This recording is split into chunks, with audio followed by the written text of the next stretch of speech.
born when we were outside campaigning against Simon Hughes.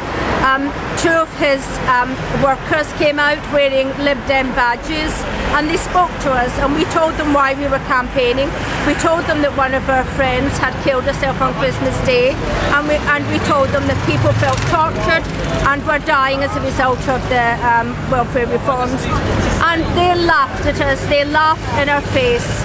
One of them started smirking, then he laughed outright in our face. And I just wanted to tell you that that's what happened to us this evening. I am Santa's little helper. It's nearly Christmas. Santa is a very, very busy man because lots of children who've been very good have written to him and have asked him to bring them Christmas presents. Unfortunately, some of those children won't get any proper presents because Simon Hughes is part of the Liberal Democratic Party that has propped up an unelected Conservative coalition that has taken money from poor people and shoveled it up the noses of rich people in cocaine and down their throats in champagne and overpriced pizzas from establishments like this, the Don, 224A, Tower Bridge Road. Now Santa has asked me to come and deliver a message for Simon Hughes, who has not been a good boy this year. That's why I'm not wearing a red cap, I'm wearing a black cap. And my cap says, "Bah humbug," because Simon Hughes is a humbug. He's a very naughty boy, and he is not getting what he wants for Christmas. Here is a message from my brothers and sisters at the Mental Health Resistance Network, and that includes our special sister, Jean Cousins, who on Christmas Day 2012 killed herself because Simon Hughes had made her life unbearable. Here is the message. Simon Hughes, you are not a man of your word.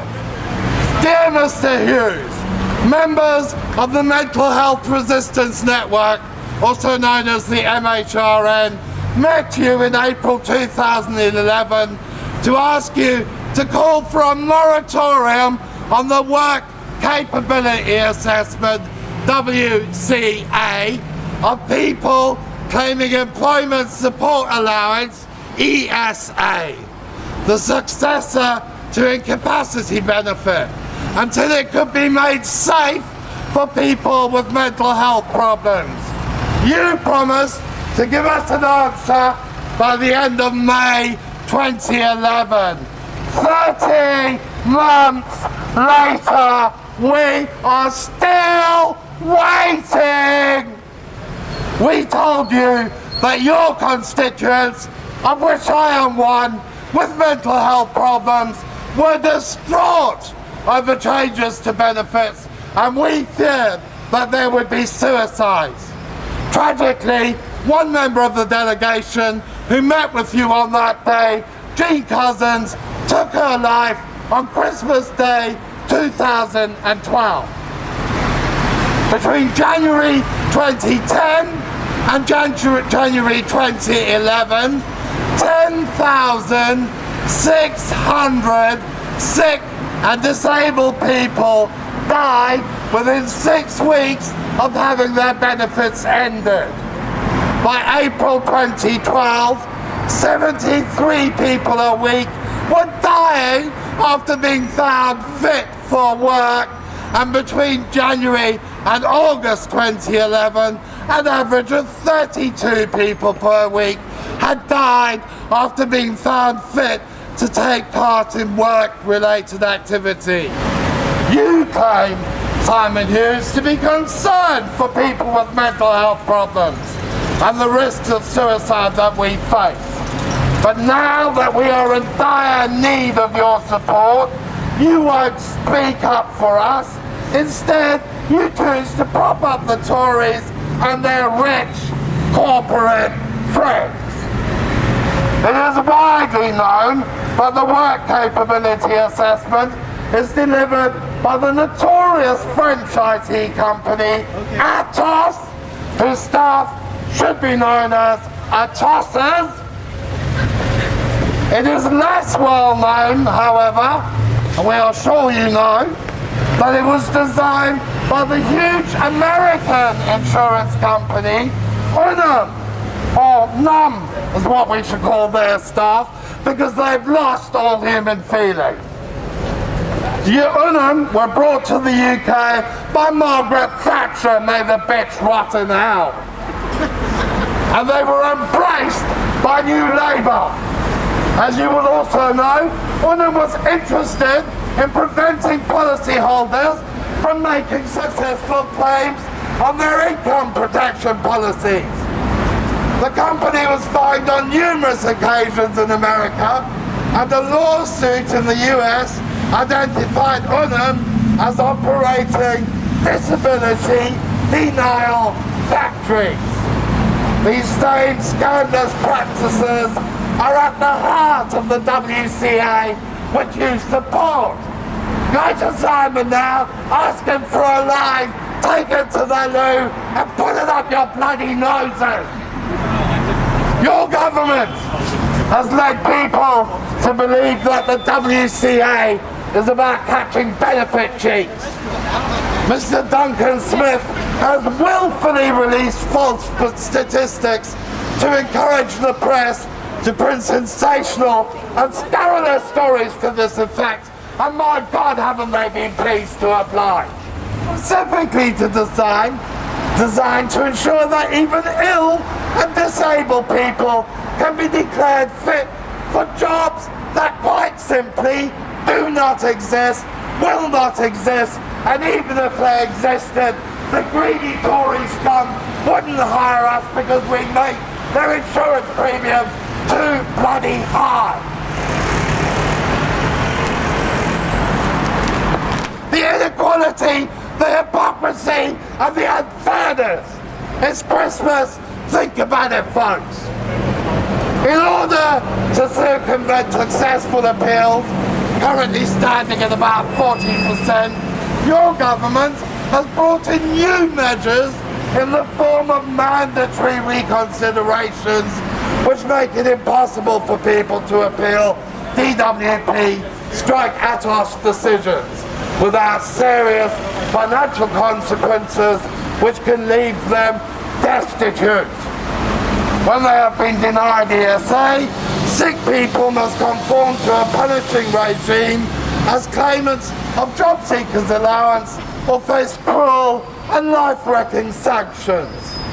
Since November 2012, 90,004 disabled people have had their benefits suspended for anywhere between 3 weeks and 3 years, leaving them without money even for food, including overpriced pizzas at the Don 224A Tower Bridge Road. Next year, don't book this man. Sorry. Next year, tell him he's a loser. Tell him to go to a cheap cafe. You and your government, Simon Hughes, knew these people are sick, yet you continue to withdraw their benefits, regardless of the consequences for them. The British Medical Association has called for the work capability assessment to be scrapped.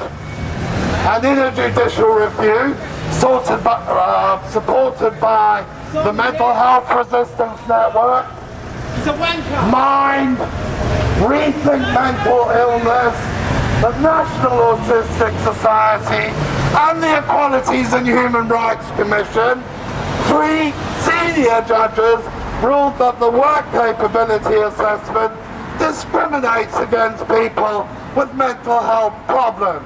We knew this already. Simon Hughes knew this already, but what did he do? The DWP appealed this ruling, wasting yet more time, taking yet more lives, but their appeal was again rejected on the 4th of December 2013. Despite the misery that the work capability assessment is causing sick and disabled people in your constituency, Simon Hughes, and nationwide, thanks to you propping up the condemns, it would seem you have no problems with any of it. You appear to have held your seat in Parliament by persuading many of your constituents that you are a personal friend of theirs. No, it's not that one. And of their families, thus avoiding any question about the policies you support and how these will affect the people who vote for you. In other words, you are winning votes by schmoozing your constituents. So we ask you again, Mr. Hughes, will you now speak up for people in mental distress? Or do you support the cruel welfare reforms that your Tory colleagues are inflicting on your vulnerable constituents? We will not give up until we get an answer. Notice this, the Don, because otherwise we're going to do this all over again very, very soon. We will not give up until we get an answer. That is our promise to you. And unlike you, Simon Hughes, we keep our promises. After all, it seems it was only ever about schmoozing for voters. You never really did care about people with mental health problems, did you? And when people stopped believing in Father Christmas, they stopped getting the presents. Get it? Oh, here it is. Merry Christmas! Everybody's having fun!